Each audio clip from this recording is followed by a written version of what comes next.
El día de hoy nosotros vamos a hablarles acerca de lo que es el sistema cardiovascular y todo lo que abarca su exploración. Nosotros somos el equipo 4 y esperamos que les guste este video. Hola, mi nombre es Carlos Navarro Briceño y yo les voy a hablar acerca de lo que es el examen general para el sistema cardiovascular. Primero vamos a empezar por lo que es la actitud de cúbito y lo que es la postura.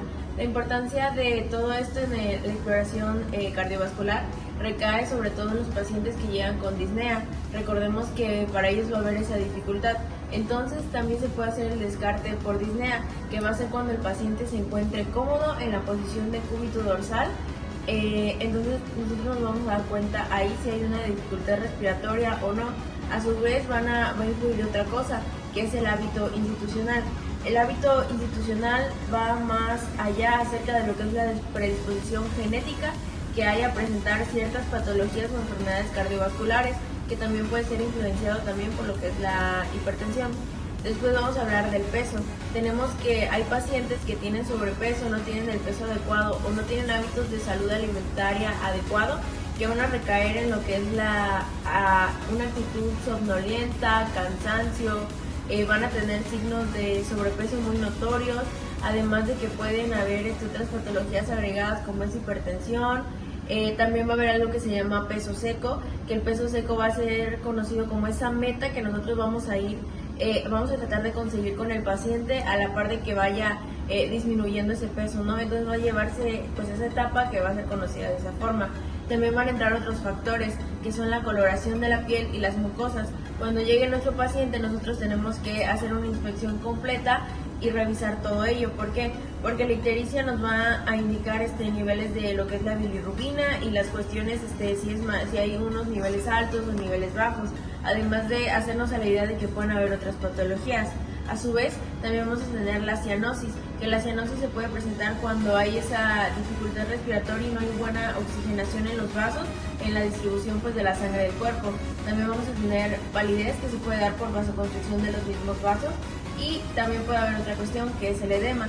El edema se puede presentar por la acumulación de líquidos que pueden ser en diferentes cavidades del cuerpo, aunque hay algo que se llama preedema, que es algo que tenemos que estudiar muy bien, porque el preedema puede ser la acumulación de 5 litros aproximadamente, pero que no se vea. Entonces va a estar, digamos que oculto, y es nuestra labor como médicos pues investigar acerca de ello y ver si hay alguna razón cardiovascular que sea la que lo provoque. También vamos a tener la fiebre. Recordemos que la fiebre es un síntoma que pueden presentar los pacientes por diferentes cuestiones. La mayoría de esta es por infecciones y en su caso la más notoria son las endocarditis infecciosas, aunque también puede acompañarse por la presencia, pueden presentarse cuando haya mixomas en cualquier parte del cuerpo, pericarditis o incluso en los infartos pulmonares. También vamos a tener que tenemos que evaluar la cabeza. ¿Por qué? Porque al evaluar la cabeza nos vamos a dar cuenta de si hay alguna situación o algún signo que a nosotros nos puede hacer referencia de que hay problemas cardiovasculares. Aunado a la cabeza también va a ir el cuello. ¿Por qué? Porque en el cuello se pueden presentar diferentes signos a su vez, que son principalmente venosos y arteriales, que nosotros podemos visualizar y sospechar de una patología cardíaca. También vamos a tener extremidades. Las extremidades, a la hora de evaluarlas, las vamos a dividir por completo en lo que son los cambios de tamaño, es decir, si hay una atrofia, que principalmente las atrofias lo que van a hacer es que nos van a indicar que hay un aneurisma arteriovenoso. Cambios del color, también puede ser por palidez abrupta, que normalmente la palidez abrupta en lo que son las extremidades, esto se va a dar normalmente en lo que son las periféricas inferiores, es decir, las piernas. Puede haber cuando hay esta palidez que les comento, como es de forma abrupta, además de otras cuestiones como son el calor, si hay alguna tumoración, entre otras cuestiones, nos van a indicar que hay una obstrucción arterial aguda. También van a haber trastornos tróficos, que va de la mano con lo que yo les comentaba, y también las alteraciones de los pulsos arteriales. ¿Por qué? Porque puede haber ausencia o disminución del sistema, digamos que venoso. ¿Por qué? Porque en el caso de los pacientes que son menores de 30 años, tenemos que tengan también hipertensión arterial, puede ser un indicador de que hayan hallazgos que nos ayuden a constatar que hay una patología cardíaca o bien problemas cardíacos justamente de la aorta. Y bueno, eso es de manera muy resumida todo lo que vamos a ver en el examen general. A continuación mis compañeros les van a especificar más a fondo cómo explorar cada uno de ellos. Mi nombre es Alexandra Bravo Gutiérrez y yo les voy a hablar sobre la toma de tensión arterial dentro de la exploración física cardiovascular. Lo primero que vamos a hacer es diferenciar entre presión y tensión arterial. La presión arterial es la fuerza o el empuje que tiene la sangre sobre las paredes arteriales, mientras que la tensión arterial es una fuerza de similar magnitud. Sin embargo, va a actuar en contra de la presión para evitar una sobredistensión de los vasos sanguíneos. Normalmente nosotros nos apoyamos tomando la presión arterial con ayuda de un manguito neumático que está conectado a un manómetro, y lo que buscamos es encontrar dos cifras que nos van a dar la tensión arterial. La primera cifra se llama el valor de la presión sistólica o máxima, que es el valor mayor que vamos a encontrar durante la eyección ventricular, y la segunda cifra que necesitamos encontrar es el valor de la presión diastólica o mínima, que es el valor que podremos obtener durante la diástole.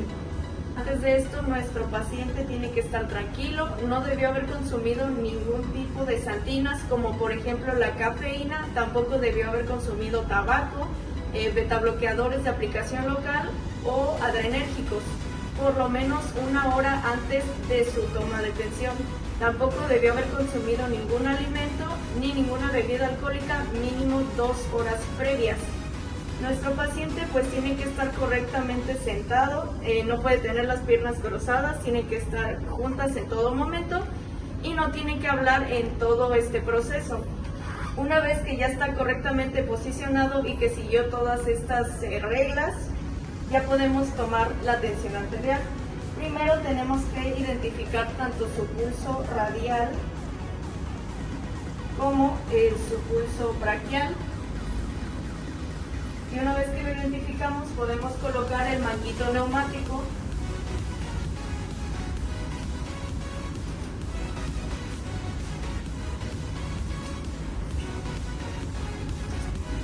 El manguito neumático tiene que estar a la altura del corazón y no debe, digamos que comprimir la ropa del paciente, ya que esto afecta los resultados.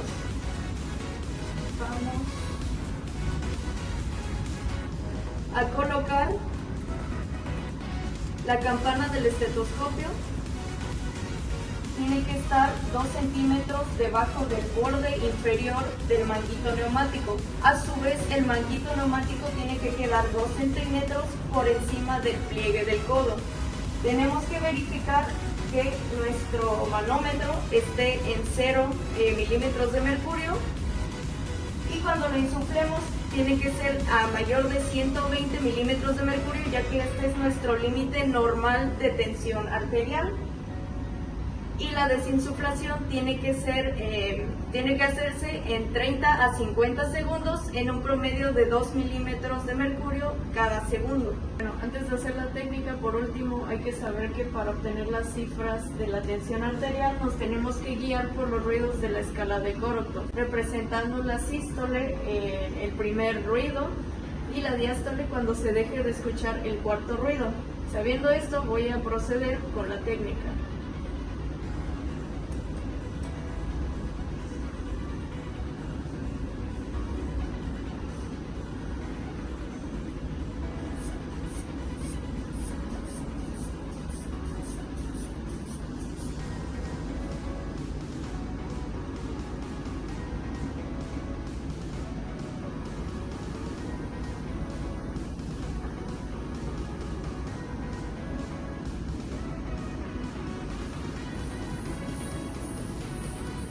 Bueno. Hola, ¿qué tal? Pues yo soy Irving Calcaño y les voy a hablar sobre la función arterial. ¿Sabían ustedes que la exploración clínica más antigua encontrada pues, es precisamente la función arterial? Esta no se encuentra más que nada en el papiro de Smith, encontrado en 1862 en Tebas. En cuestión de pulsaciones arteriales tenemos que pues, esta provoca más que nada pues, un cambio en las tensiones o la pared, incluso también sobre su volumen, y esto todo está generado por la onda de presión que genera la sístole ventricular. Y esta onda tiene una velocidad, pero esta va a variar dependiendo de distintos factores, es decir, ya que sea un adulto mayor o que tenga alguna patología como aterosclerosis. En cuestión de un adulto normal, este va a oscilar más que nada entre 7 y 10 metros por segundo. Para la técnica del examen del pulso arterial, pues tenemos que tener en cuenta que se tiene que explorar la arteria radial, específicamente entre dos zonas, es decir, entre los tendores extensores de la mano y aparte el apófisis estiloides de lo que vendrá siendo la arteria radial. Ahora voy a proceder a lo que vendrá siendo la realización de la técnica. Hay que tener en cuenta que se tienen que utilizar los tres dedos centrales de la mano y en forma de pinza. Muy bien, tenemos que saber que, por ejemplo, el dedo índice va a tener la función de comprimir la arteria para saber la tensión o dureza de lo que viene siendo la arteria. Y ahora bien, el dedo anular va a tener la función de saber si hay un pulso recurrente desde el decúbito a través de los arcos palmares.